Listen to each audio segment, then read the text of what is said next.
Hello,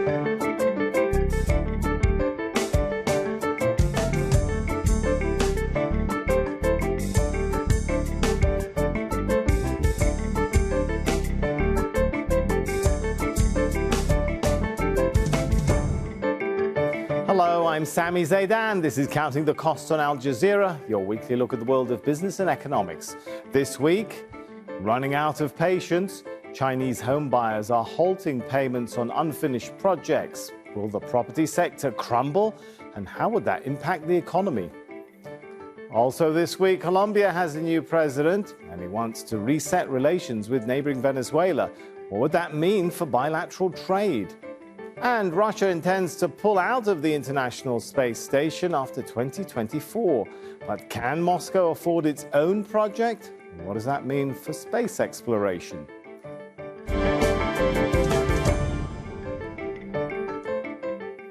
Now, real estate has been one of the biggest drivers of economic growth in China, accounting for 1/3 of the country's $18 trillion GDP.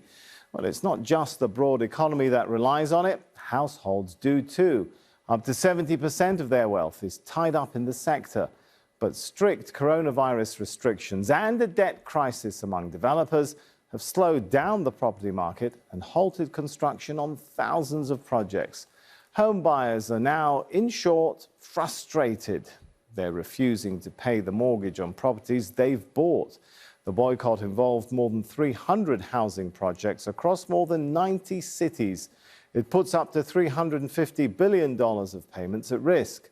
More than 85% of Chinese houses are sold through pre-sale, in which buyers have to start repaying their loans long before construction is complete. And declining sales are adding to the pressure on the property market. China's top 100 developers saw their sales halved in the first 6 months of this year. Sales plunged almost 40% in July from the same period last year to the equivalent of more than $77 billion. They were down 28.6% from June, ending a 2-month recovery in month-to-month sales growth. S&P Global Rating Agency expects China's property sales to drop by around 30% this year. That would be worse than in the 2008 financial crisis. The Chinese government is stepping in to rescue the real estate sector. Efforts include a grace period on mortgage payments and a central bank-backed fund to lend financial support to developers. Businesses struggled to obtain financing in the last 2 years as Beijing cracked down on their reliance on debt. Well, joining us from Singapore is Rajiv Biswas. He is the Asia-Pacific Chief Economist at S&P Global Market Intelligence. Thanks for coming, Rajiv. First of all, let's start with these boycotts. How serious are the mortgage boycotts? How serious a threat are they? Well, I think they're focused very much on property developers who have been facing difficulties and have delayed their projects. So it's a certain subsection of total borrowers who have arranged contracts with property developers that are facing difficult circumstances, and often that's manifested in delays to projects. So it is a relatively small subsector of the total number of borrowers. What's gone wrong for developers if home buyers are paying upfront in advance of the completion of projects? I think one of the difficulties that has faced the industry is that there's always been a subsector of property developers that have been highly leveraged. So even in normal times, you do have some property developers in many countries around the world that face the financial distress, and that affects the borrowers. But in this particular case, China's regulatory authorities back in 2020 wanted to reduce macroeconomic vulnerability to high leverage in the real estate sector. They were worried that that could create financial stress in the system. And so to reduce that high leverage, back in 2020, they introduced what was called 3 red lines. And that policy put limits on debt from property developers in relation to a number of metrics that were then looked at very closely in terms of the company's cash flows, their total assets, and also their capital levels. So after the introduction of those new regulatory policies that did put more constraints on real estate developers, and so for those who were highly leveraged, who had difficulties with their balance sheets, that created more financial stress. So I think some of the problems that we're seeing are related to those efforts by the Chinese regulatory authorities to Right. But reduce the authorities the now, macroeconomic in vulnerability. addition to red lines, they're now trying to put together a fund to try and help some of these over-leveraged firms. Is that enough? They're trying to walk, a balance between continuing to maintain their efforts to reduce leverage, which is an important macroeconomic priority over the medium term, and set out as a high priority, not only for real estate, but also more broadly for the corporate sector back in 2020. And also, of course, to try to manage the risk that now is occurring with some developers. And that's been evident even in the second half of last year. It's the combination of those sort of two sides of the equation where they don't want to just, provide huge amounts of stimulus and let problems again resurface. But on the other hand, they also don't want to create a crisis. So they're trying to manage the situation, particularly with the borrowers in mind, so that projects can be completed. And so I think that is the intent there, is to ensure that they're doing the best they can to ensure that the projects are somehow completed, even through restructured arrangements where other developers may have to play a role, and also local authorities. All right, we've also got the issue of mortgage defaults, right? What does that mean for banks? Well, again, because when we talk about the amount of loans at risk because of this situation, it's a relatively small share of the total bank lending for the property market. So it's not a big threat for banks then? Well, it's always a concern for banks when you see rising distress in certain segments of their loan books. And in particular, it's not only about the borrowers facing risk, but it's very much about the developers as well. So it depends on the individual banks and how much exposure that they have to a particular property developer. I think that's certainly an area of concern. But if we look at the total loan book of the banking system, the total number of mortgages that are at risk would be relatively small. And the big banks in China are vast. I mean, they're amongst the biggest banks in the world. So, they have very large asset bases, and they have the ability to deal with a certain amount of distress. So at the moment, in the total picture of the overall banking system in China, this does seem like a relatively small share of the total loans. However, one point to bear in mind is that if the price of property markets does show significant declines, that does create a different equation as in any other country. If you have falling prices in the property market, that increases potential distress. But at the moment, that's not the situation that's facing China. There's moderate declines in prices. I'm just trying to now distill everything that you said, and I'm wondering, what's the bottom line here? What does it mean for those concerns which we have heard about the possibility the real estate crisis could drag down the entire economy, which is already slowing? Are those concerns then overblown? So I think when we look at the second half of this year and also into the early part of next year, the outlook for China certainly does face headwind, not only from the pandemic restrictions and the zero COVID policy, but also some headwinds now from the property market. Residential construction is clearly slowing down quite significantly. All the metrics are showing that. And then also with the US and EU slowing down, the export outlook is also going to be slowing down in the second half as well. All right. Thanks so much for sharing your analysis on that, Rajiv. Thank you very much. Colombia and Venezuela have been political foes for years over a range of issues, including an increase in the number of Venezuelan migrants crossing the country's shared border. But Bogota has a new left-wing president, and he's promising to mend ties with Caracas now. Gustavo Petro has also announced plans to resume trade and reopen the often lawless border between the two nations. Alessandro Rampietti reports from the border city of Cucuta.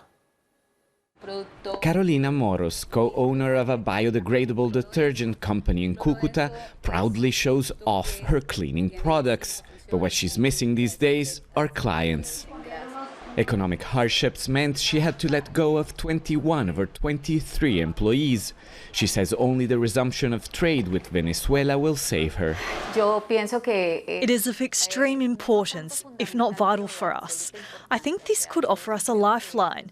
We could reach markets and clients again.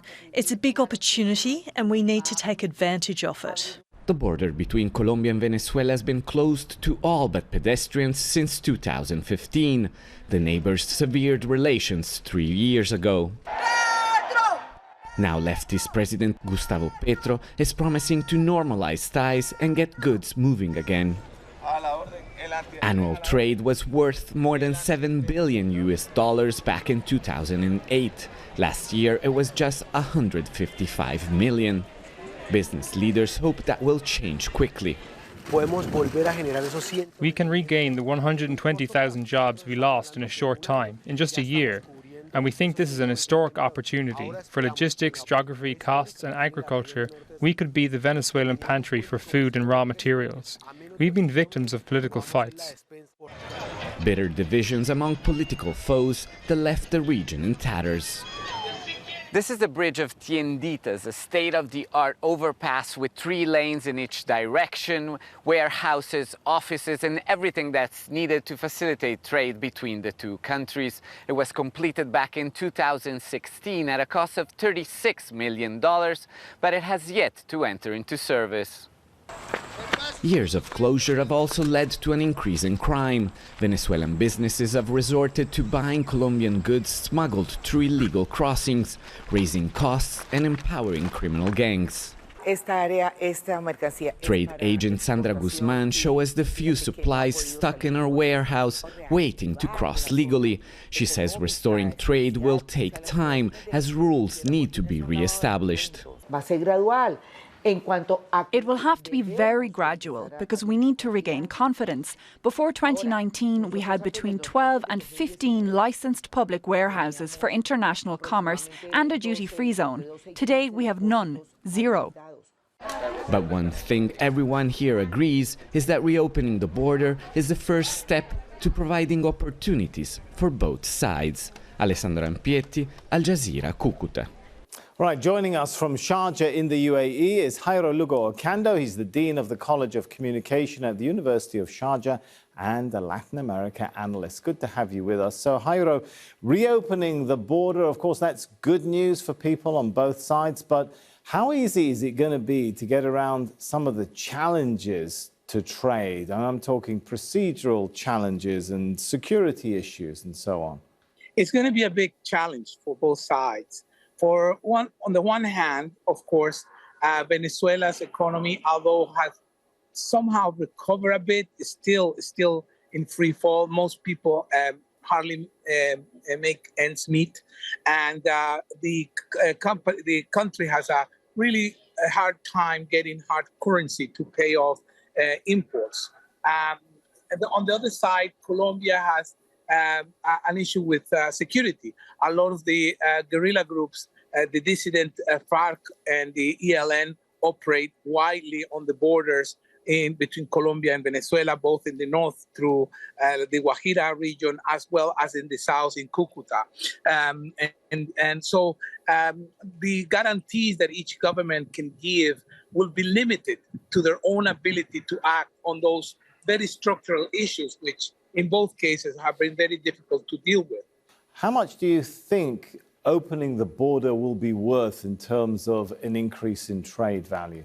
Well, I can't really put a number, but I can tell you that in the early 1990s, when the President Carlos Andrés Pérez made a big effort to create a synergy between both countries, the increase went from $500 million a year to nearly $5 billion a year. So, would that happen again? Well, of course, not necessarily, because in that time, Venezuela was a robust economy, even though it had lots of problems. It had lots of things to export to Colombia and vice versa. There were talks of using Venezuelan ports in the south of the Maracaibo Lake to both import and export products from the north of Santander region in Colombia. All those conditions are no longer there, at least for the moment. I'm glad you mentioned that. Let me pick up on a point then that you mentioned there and ask this, though. Are Venezuelan goods companies, are they able to compete with their Colombian counterparts, or is an opening of the border going to lead to something of a routing of some sectors in the Venezuelan economy? No, Venezuelan companies are not going to be able to compete in the moment. The level of bureaucratic control from the central government, the obstacles, the uncertainty, which is probably the worst part, makes it very difficult for companies in Venezuela even to produce to satisfy the demand in Venezuela itself, let alone to export. Now, some companies in Venezuela are exporting, like Pampero rum, some very punctual industry, the oil industry, but that's it. You know, we don't really have lots to export at the moment. That's one thing. Meanwhile, Colombia has developed a very diverse and strong industrial capability. We can't overlook to ask the important question of how would reopening and reactivating the border, what would that mean for the migrant crisis, for the movement of people? The opening of the border doesn't mean a free path for migrants. There's nothing in the recent agreements that says that now Venezuelans themselves can move without the proper documents. And the other thing is, in the post-COVID era in Colombia, there's a huge problem with unemployment. So now the Venezuelans are strongly competing with Colombians themselves for specific jobs in certain areas. And the informal economy, which is already big enough in Colombia, it doesn't make it that welcoming or that receptive to Venezuelan migrants. So there's also the economic side of it. So I don't think that we should expect that opening the border means that all the immigrants will go through Colombia. And remember, a big portion of the Venezuelan immigrants do not stop in Colombia. They go through Colombia, then they go through the Darien in Panama, and they're looking at walking or hiking all the way to the United States, which is the final destination of many of them. So I don't think that we should expect necessarily the opening of the border will make it easier for the Venezuelan migrants or more secure. What it can allow us, and that depends on the Colombian government under Gustavo Petro, is that they relax the measures so Venezuelan migrants can go through Colombia in a legal way, and I think that's the necessary step to take now. All right, it's been a great chat. Thanks so much, Jairo. Thank you. The International Space Station has orbited above Earth for more than 2 decades and has been used to conduct thousands of scientific experiments. Well, that was thanks to Russia and the US overlooking their hostilities on Earth, along with cooperation from Canada, Europe and Japan, of course. But now the future of the ISS looks uncertain. Russia announced it'll withdraw from the station after 2024. If it follows through, that could speed up the end of a project that cost NASA around $100 billion over the last quarter of a century. Moscow says it wants to build its own space station and plans to cooperate with China's Tiangong. NASA has other plans too. It's funding 3 private companies to develop commercial space stations. The Space Foundation says the global space economy grew last year at the fastest annual rate since 2014, hitting a record of almost $470 billion.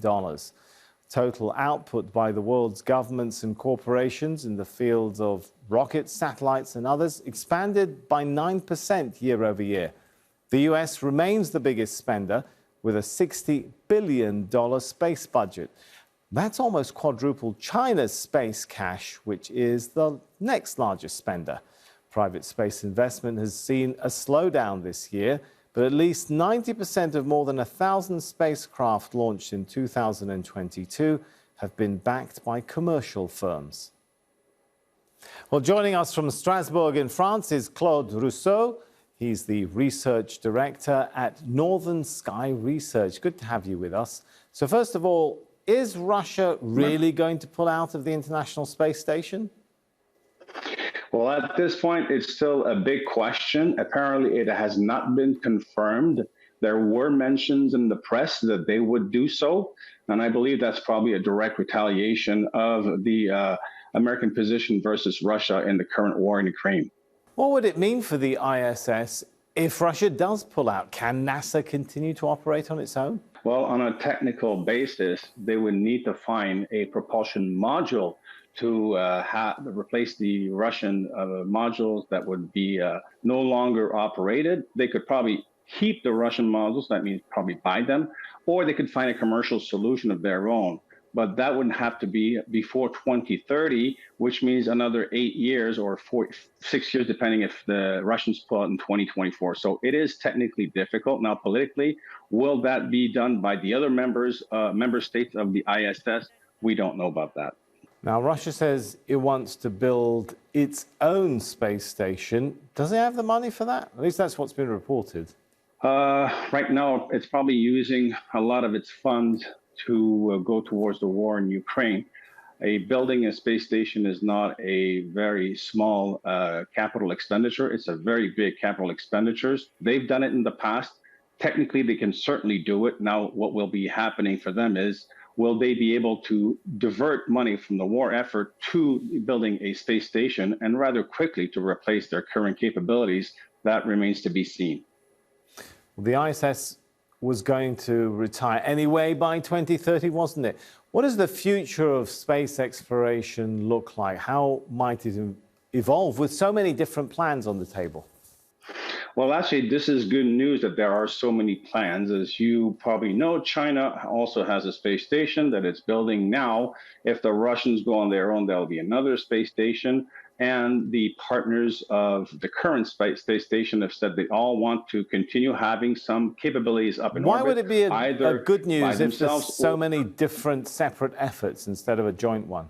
Well, these efforts will also require funding, and there's a lot of private funding that's going into those space stations now, which means less government expenditures for what is actually a very, very expensive infrastructure to put into space. And therefore, that will probably mean also more opportunities for science in space, as well as probably more flights for astronauts to go into space, into those space stations, and eventually space tourism, which is also a budding market for space stations. There's also been concerns that all of these commercial plans, they're not going to be ready by the time the ISS retires. Are those concerns well-founded? Somewhat well-founded indeed, but the technology has moved so fast now that it takes less testing and assembly, and less time for testing and assembly for putting something together in space now. So that's good news. What is less good news is, will the inflation have an impact on the funding of those commercial space stations? There may be a short-term impact. Space is fraught with delays, but eventually we believe that they will continue and they will have commercial space stations. Wait a minute, does that mean in the short term things are going to be, I don't know, in space free fall, no pun intended? Not free fall. There will be bumps in the road, I would say, rather. And those are going to be throughout industry. As you know, it's not just for space, it's also for other areas of activity, economic activity. But I think they will recover because space is a long-term endeavor.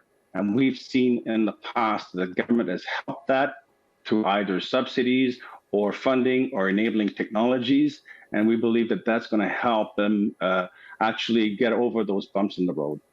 All right, now I'm going to ask you to try and get out that crystal ball and look ahead for us a little bit, because last year the space economy grew, didn't it? Do you think 2022 is going to be a bumper year too, Claude? Well, it may be a flat year, maybe bumps in the road indeed, but I think government, as usual, have always supplied enough subsidies or enabling technologies to help grow the space economy. So I think that after this year, we'll get back into a more positive outlook. All right. Well, I like a positive ending, so let's end on that note. Thanks so much, Claude. My pleasure. And that's our show for this week. But remember, you can get in touch with us via Twitter. Use the hashtag AJCTC when you do, or drop us an email. countingthecost@aljazeera.net is our address. There's more for you online at aljazeera.com/CTC. That'll take you straight to our page, which has individual reports, links, and entire episodes for you to catch up on. That's it for this edition of Counting the Cost. I'm Sami Zaidan from the whole team here. Thanks for joining us. The news in Al Jazeera is next.